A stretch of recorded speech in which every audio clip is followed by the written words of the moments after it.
Je ne sais même pas où commencer, mais je sais que le Sénégal, nous faisons un travail extraordinaire. Li ñuy def c'est vraiment amul njëg. Li ñuy def c'est encore comme ni ma ko mënee wax ça fait vraiment une fierté que ñu mën a génn ay doomu sénégalais ñuy génne information yi nga xam ne moom moo war. li ma ci xaw a jaaxal rek mooy ndeysaan du coup booy génne information yi comme li ñuy wax toujours ne la ku ñemewul ku ñeme ku bëgg akara da ngay ñeme kaani xam nga nee naa leen ñun ku ñuy woo ci xeex na fekk nga am moyen na fekk nga am énergie na fekk nga am endurance parce que nous tous les trois on les a mélangés maanaam ñetti yëpp lañ ci dugal. am nañu endurance am nañu énergie te ñeme nañu def ci suñu ay moyens aussi di xeex donc du coup bëgg nañu kuy def lu baax nga def ko ngir yàlla aussi pour Sénégal et ku amul aussi loo xam ne am na lu important loo xam ne di nga ko partager ak doomu sénégalais yi que tu vas dormir parce que ñun dara duñu delloo ginnaaw rien ne nous fera reculer devant tous ces malfaiteurs il faut loolu ngeen bàyyi ko ci xel keroog rek maa ngi koy wax ma bëggoon leen laajaale sax peut-être yéen ñi fi nekk ndax Angleterre tamit dafa am ay cas sociaux ndax léegi damay gis ay numéro Angleterre tamit dañ may woo ñu ne ndeysaan Macky Sall la ñuy faral maanaam dañ may woo jékki-jékki rek di wax ay ñaawteef nee nañu Macky Sall la ñuy supporter mais cela ne nous intéresse pas parce que comme ni ma leen ko waxee rek li xew ci suuf loolu dinañ ko lijjanti suuf léegi nañu continuer ci kaw ma continuer rek ci cas Ousmane Sonko part 3 donc part 3 li tax ma ne part 3 parce que part 1 dafa dagg après ñu def 2 après léegi bi ñu defee 3 donc du coup commencé wuñu sax mu dagg donc nañu continuer ci li nga xam ne moom mooy cas Ousmane Sonko bi li ko yóbbu woon Saint-Louis parce que Sonko li muy wax dafay déranger xam nga Saint-Louis booru géej gi noonu dafa am zircon te dafa am aussi pétrole dafa am gaz dafa am maanaam ay richesse yu bari yoo xam ne dañu laqatu foofu donc ñoom jaral na leen ñu toroxal doomu aadama yi dëkk foofu ñu bàyyi leen sax ñu dee xam ngeen foofu Macron dem na fa foofu Macron a visité cette partie de Saint-Louis waaye lépp ay tactique la lépp ay technique la yoo xam ne dañ ko teg sur place pour lan pour yàq doomu sénégalais yi nga xam ne ñoom ñoo fa nekk waaye on va continuer dans ce débat bu ñu paree incha allah ñu ñëw ñoo gën a sonn mu ne waa Angleterre a gën a sonn en tout cas parce que man mbir mi ce que j'ai pas compris tu peux passer 99 déglu leen déglu tu vois que parfois je ne sais pas la personne qui appelle vous allez écouter. Je pense que allô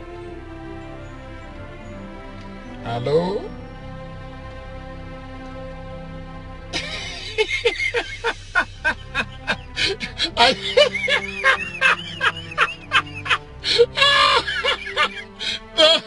non mais c'est grave xam nga lii laa leen di wax nee naa leen la plupart des temps les personnes qui sont dans ces réseaux mënuñoo soutenir mënuñoo supporter ils ne peuvent pas supporter ce que nous faisons dans ces réseaux parce que ce que nous faisons dans ces réseaux c'est Dieu qui nous donne la puissance yàlla moo ñu may doole bi ñuy xeexee donc du coup du ñu yëg naqar métit yi dina ñëw saaga yi partout ça vient tous les malfaiteurs ça vient mais ça nous dérange pas parce que li ñu intéressé ñun moom mooy Sénégal. Je suis amusé parfois quand je pense entendre des gens qui passent leur temps à s'asseoir dans des réseaux et insulter de mère et de père du matin au soir. Moi, je me dis avec ce temps important que je possède, en anglais, with this valuable time that I possess, maanaam temps bu important bi nga xam ne moom la ma yàlla jox je pense que yàlla jox na ma ko pour ma jox ko ay doomu aadama ñu jëfandikoo ko d'une manière précieuse mais loolu nag xam nga ki koy xam mooy kii liggéey ñu koy fay xam nga booy liggéey ñu lay fay on dit que time is money di nga comprendre ne que temps bi ngay jël di ko xasee doomu aadama bi wala nga koy saagaa doomu aadama bi di nga comprendre ne que ce temps est précieux ce temps est quelque chose qu'on te donne di la ko jox la maanaam tu as un salaire et tu sais que bépp minute boo dépensé ci temps boobu maanaam da nga ciy am mérite donc du coup même bu dee du liggéey boo ko jëlee aussi di wax ak ay doomu aadama xam nga ne temps boobu dafa précieux mais tey boo dul liggéey fayeekuwuloo yow li ñu lay jox yëpp maanaam handout dañ la ko jottali donc yow tu ne comprendras pas temps ban njariñ la am mais man xam naa njariñu temps du coup du ma toog di werante ak ay doomu aadama wala di xastante ak ay doomu aadama wala di waxante lu ñaaw je vais répondre quand même si quelqu'un me dit quelque chose qui est dérangé wala déplacé je vais te mettre à ta place pour te dire exactement ce que je dois te dire et après là je continue mais mënuma toog tey di xeex ak lu tolloog état ma xam état kattanam fi mu toll ma xam état combien de malfaiteurs il possède ma xam état combien de traîtres sont dans l'état ma ne man kenn du ma saaga loolu mënul dem donc ce qui veut dire que ñun dinañu déglu doomu aadama yi nga xam ne aussi ñoom ñoo am lu leen naqari ñu ñaxtu ñu déglu aussi doomu aadama yi nga xam ne aussi ñoom ñoo am lu baax loo xam ne mën nañ ñu ko indil ñu déglu leen pour seulement ñu yëgal leen ne ñun Sénégal moo ñu intéressé attendez ne quittez pas allo waaw nuyu naa la kooku ah ok voilà mais grand il faut nga jéggal ma bu ma paree ci live bi après ma jël s'il te plaît merci voilà donc ngeen jéggal ma kooku c'était un ami au Sénégal voilà mais li am importance mooy partager leen mu yaatu comme ça ñu yeggali lii nga xam ne moom moo doon waxtaanu Ousmane Sonko bi Saint-Louis li taxoon dem Ousmane Sonko dem Saint-Louis ak li nga xam ne loolu la fa dem lijjanti ak tamit bi mu fa yeggee gàllankoor yi mu fa dajeel ak caaxaan yi nga xam ne yooyu la Macky Sall def sur place parce que dafa bëgg a nëbb li nga xam ne moom la Sonko bëggoon wax xam nga Sonko li ko yóbbuwoon Saint-Louis ay doomu Saint-Louis ñoo ko fa woo defe naa loolu on l'a mis et yéen ñu bari dégg ngeen ko dinaa leen ko tegal du ma leen tegal audio bi yëpp mais dinaa leen tegal partie boobu ngeen déglu ko ngeen déglu fii ah baal leen cadre d'une tournée sociale. Donc cette tournée sociale a été programmée depuis la semaine passée. Et cette tournée, normalement, aujourd'hui, le samedi 11, on devrait se rendre sur plusieurs sites de Saint-Louis. Donc on s'est rendu à Sanar, on s'est rendu au village artisanal, on s'est rendu aussi au niveau du quartier des pêcheurs de Guendar. Et l'après-midi, on devrait faire une conférence de presse populaire à la place Pointe-à-Pitre. Mais ce matin, il s'est trouvé qu'on a constaté l'organisation d'une cérémonie religieuse depuis ce matin. Alors que la conférence publique, on a déposé une autorisation en bonne et due forme. Et cette autorisation a été accordée par le préfet de Saint-Louis. Donc ce matin, on a constaté l'installation de bâches pour une cérémonie religieuse. Donc après avoir eu cette information-là, on avait en conformité avec le président Ousmane Sonko, on avait envisagé d'annuler la conférence de presse jusqu'à demain. Donc ce qui a été fait, maintenant la conférence sera tenue demain, Inch'Allah, chez Dada, au nord, à 16h. Et ce sera l'occasion pour le président de parler sur tous les problèmes de Saint-Louis, notamment sur le problème de la brèche et le problème aussi des pêcheurs. Parce que si vous voyez récemment, le problème crucial au niveau de la langue de Barbarie, ce problème-là est dû à l'avancée de la mer, mais aussi à la brèche artificielle qui a été creusée sur la langue de Barbarie. Donc c'était l'occasion pour le président de parler sur cette situation-là, mais aussi de parler sur les autres problèmes qui sont présents au niveau de Saint-Louis, mais plus spécifiquement au niveau de la langue de Barbarie. Vous avez constaté que dernièrement, le président Ousmane Sonko fait l'objet d'une diabolisation. Donc nous, on en a déduit que c'était juste des manigances. Donc pour ne pas offusquer, parce que le président Ousmane Sonko donne une place spéciale aux familles religieuses, parce que là, c'était une activité religieuse, ce qui fait que depuis le matin, le président avait dit que la conférence sera annulée et on le fera demain, Inch'Allah. Donc je pense que c'est dû un peu à cette tentative de diabolisation que notre président est en train de subir actuellement au niveau national, même au niveau international. Avant. Légui paré nañ ci bobu légui ngeen déglu président Ousmane Sonko. Gis ngeen ni commencé nañu waxtaan bi heureusement teelu ñu xam fuñ koy défé ñu yoni ay alkaati ne leen dem leen arrêté waxtaan bi. Ñu génn ci biti fii mbeddu ñëpp la di fi def suñu interview ñu yónneewaat police naan dañ koy arrêté duñu arrêté dinañu wax ba mu jeex su leen neexee lacrymogène leen waa ngeen def leen neex mais dinañu wax lii nag dafa ñaawut parce que dafa rafetul parce que Macky Sall moomul réew mi te lii muy def day sonal boppam ñun mënuñoo tere wax mënoo tax tere Sénégal yi dégguñu lii c'est des abus yoo xam ne amul dara lu ko justifié taxaw fii ci trottoir bi def bi nekk nii ñu yónnee police naan waruñoo wax loolu duñ ko nangul kenn te dinañu wax ba suñu wax jeex su ngeen amee question posé leen ko ndax duñ fi jóge en France sur la. Voilà loolu mooy li nga xam ne moom mooy problème bi léegi déglu leen waa Saint-Louis ci boppam ci seen gémmiñ. Écoutez les Saint-Louis. Saint-Louis, ancienne cité phare du Sénégal classée au patrimoine mondial de l'UNESCO, est en train de perdre ses terres, ses ressources, ses habitations et ses infrastructures à cause de l'érosion côtière. Il est temps d'agir de toute urgence face à cette menace. néeg bi ngay janoon foofu sama néeg vague yi bu ñu jógee dañuy dugg ba sama biir néeg bu fekkee géej gi dafa nag xànk vague yi di dóor man du ma mën a toog sama biir néeg c'est parce que sama biir néeg day tooñ su ma tëjee bunt bi ça rentre dans ma maison dans ma chambre. Chaque année, la mer avance de 5 mètres,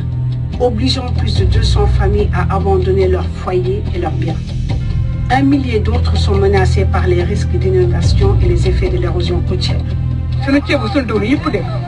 Sunu matelas yi dem sunu xale yi njaboot gi macha allah tabara sunu mëne yeeg sunu courant yëpp dem na defeetuñu dara sunu bégaat yëpp dem na amatul lu ñu jëfandikoo. Le changement climatique et la hausse du niveau de la mer aggravent la problématique côtière. L'érosion côtière est aussi le résultat d'une planification inadéquate. Conséquence, aujourd'hui des maisons, hôtels et infrastructures se trouvent sur des zones devenues vulnérables. Notre souci, c'est de préserver notre territoire et de faire en sorte que la population de Saint-Louis, surtout au niveau de la langue de Barbarie, habitée donc par des pêcheurs donc, qui exercent le métier de pêche en réalité, que ces populations-là puissent vivre et exercer leur métier en toute quiétude et en toute sécurité. Et pour cette raison, donc, une mobilisation est nécessaire pour que la langue de Barbarie soit protégée. Si le niveau de la mer donc, augmente et que la langue de Barbarie disparaît sans aucune protection, c'est les terres entières à l'intérieur du pays qui seront menacées. Le Sénégal et les pays du littoral ouest africain, de la Mauritanie au Gabon, se sont unis pour venir à bout de ce fléau commun. Les solutions comprennent la construction de meilleures infrastructures, le renforcement des systèmes d'alerte et surtout la promotion d'une coopération régionale. Car ce qui se passe dans un pays a des répercussions chez ses voisins. L'érosion côtière n'a pas de frontières. Il est clair que le problème de Saint-Louis est très sérieux. C'est un problème qui est très complexe. En tant que banque, nous avons entrepris depuis quelques années d'accompagner la ville pour résoudre ces problèmes. On a besoin aussi de l'engagement de nos autres partenaires bailleurs, de la communauté internationale, pour venir à nos côtés et intervenir. La Banque mondiale, en collaboration avec ses partenaires, soutient ces pays dans le cadre du programme de gestion du littoral ouest africain, ou WACA en anglais. L'objectif du programme, trouver des solutions permettant de renforcer la résilience des populations du littoral, préserver les ressources naturelles précieuses et favoriser la croissance économique. Voilà. Donc, bobu ben la. Légui bayi len aussi ma won len benen cas bi nga xamné ay ordures fu nek ci boru geej gogu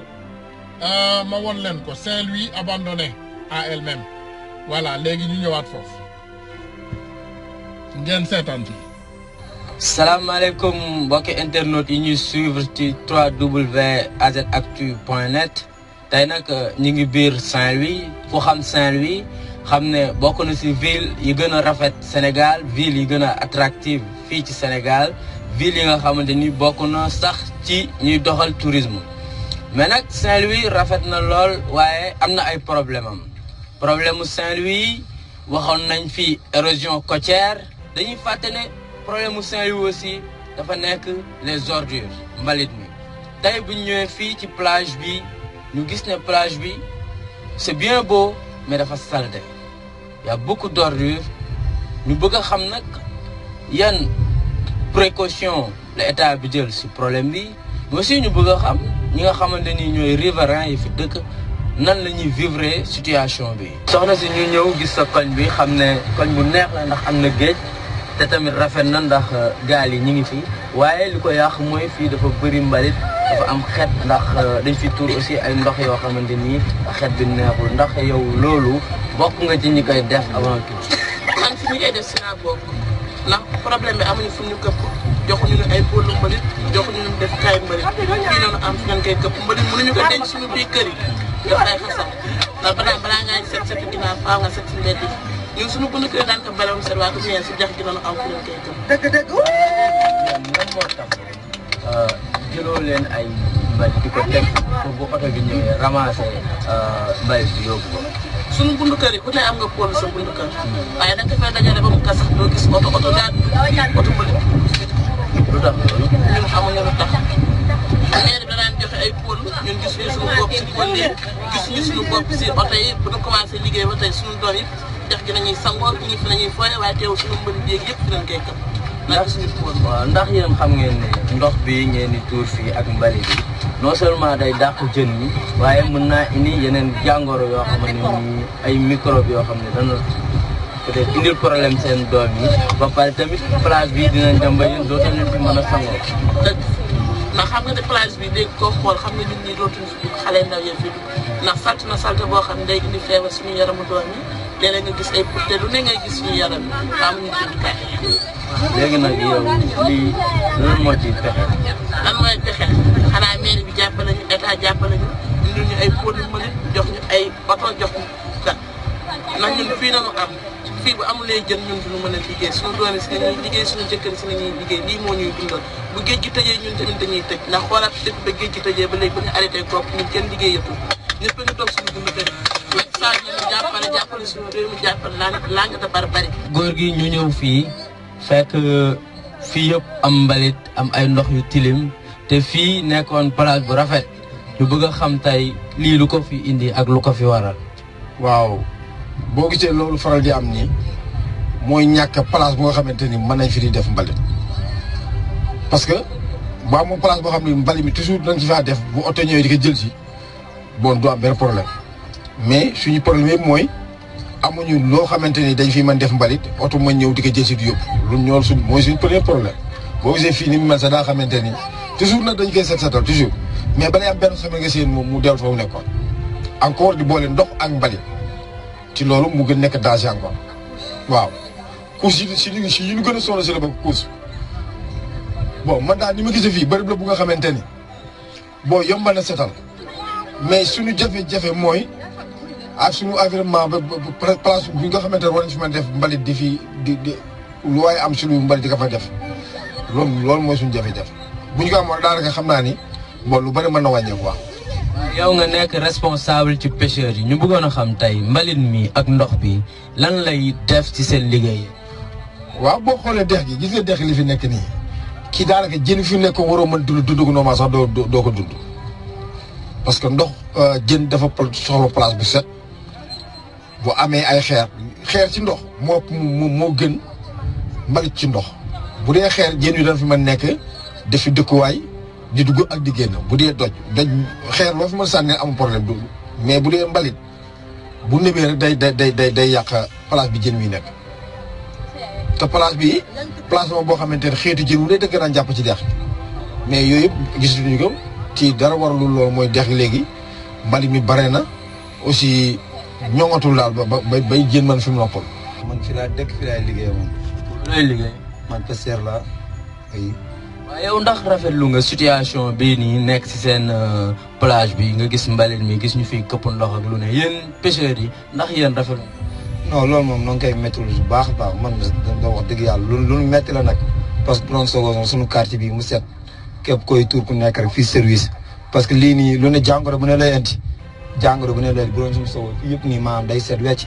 ñëpp ku kenn ku ne boo fi ñëwee taxaw rek sa yaram du daw waa mais tey jii képp koo xamante ni jóge na beneen dëkk ñëw fii tamit du ko rafetlu mais ñun ñu fi dëkk itamit noo ngi ñaan nguur gi jàppale leen su baax a baax parce que lii nii doon na loo xamante ni métti nañ trop waaw chaque su ne nag noo ngay ñaxtu quoi mais ñoom defuñu fi dara waaw parce que lii nii moom wax dëgg yàlla moom gars war nañ si jàpp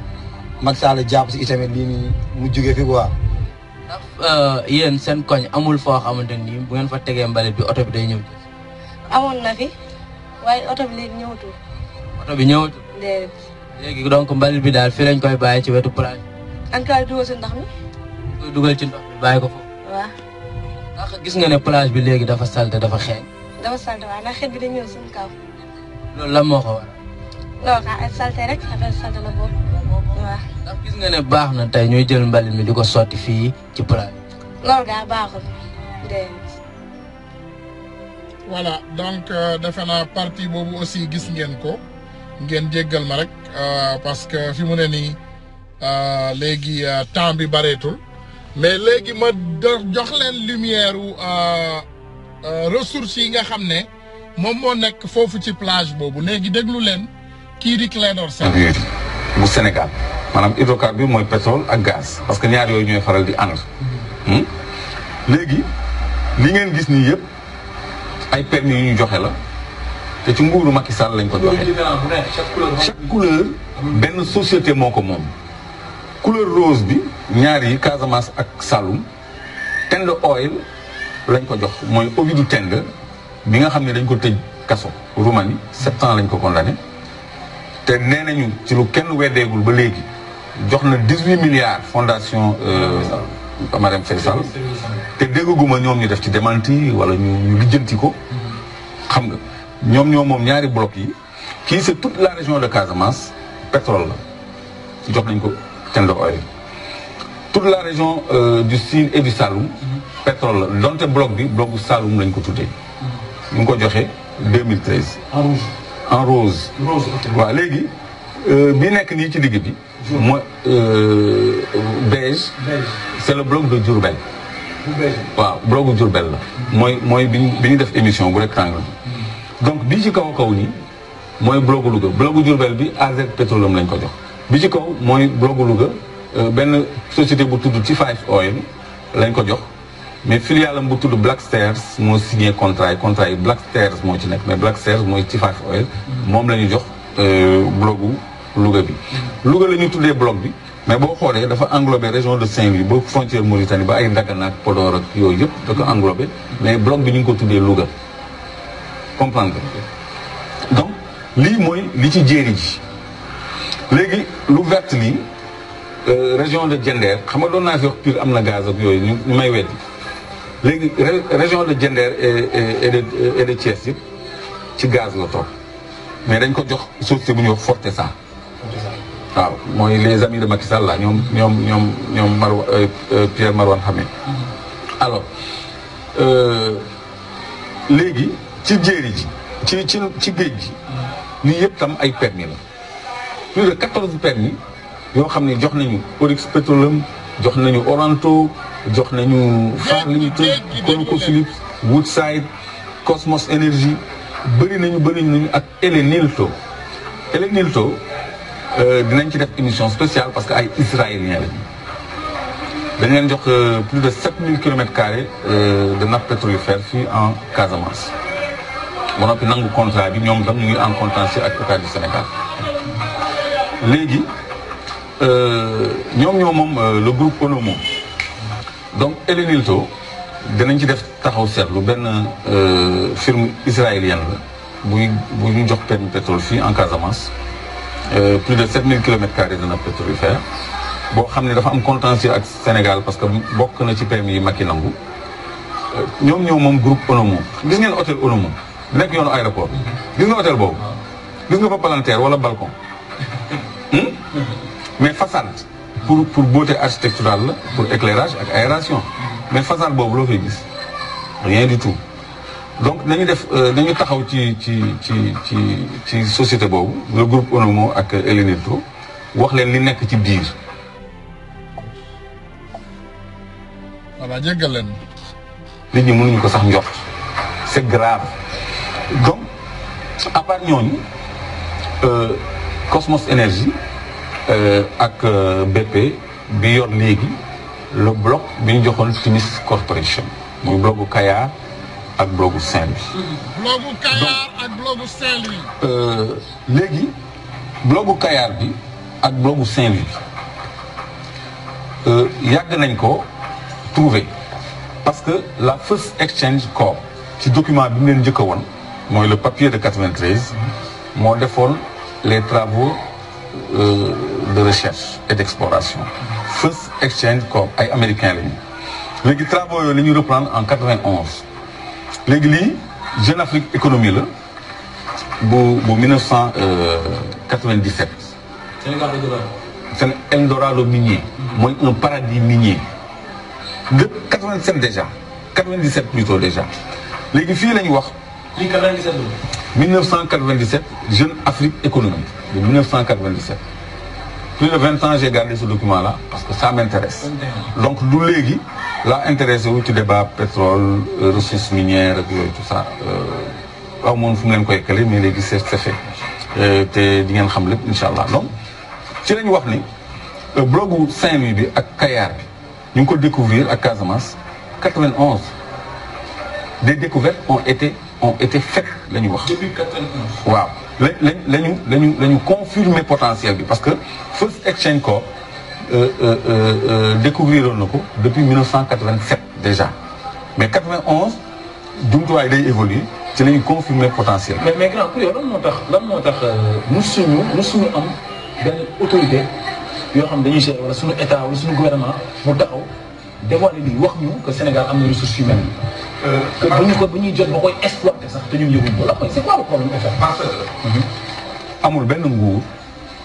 bu mës a liggéeyal exclusivement Sénégal parce que boo ñëwee ba dugg ci pouvoir da ngay jàpp ni yow da ngay tënku ci lekk yow ak tubaab bi bàyyi sa askan. parce que da ngay xool exemple bu terre à terre comme suñu jën bi ma la joxoon exemple jën suñu géej gi jën kese la woon mais jën bi état bi day préféré signé ak Union européenne jox ko ay milliards yooyu fu muy dugg fu muy féete ñoom ñu am ci luñ ciy am tubaab bi am ci intérêt ñun suñu mool bi daal di dee parce que jën bi day daw day dem ba biir géej bu doon def pêche du jour de toute terre le matin dem le matin terre midi day dem plus loin léegi day yokk essence daawul yóbbu glace parce que day teet aussitôt indi jën buy pat-pati léegi day dem def ñetti fan ba juróomi fan moo xam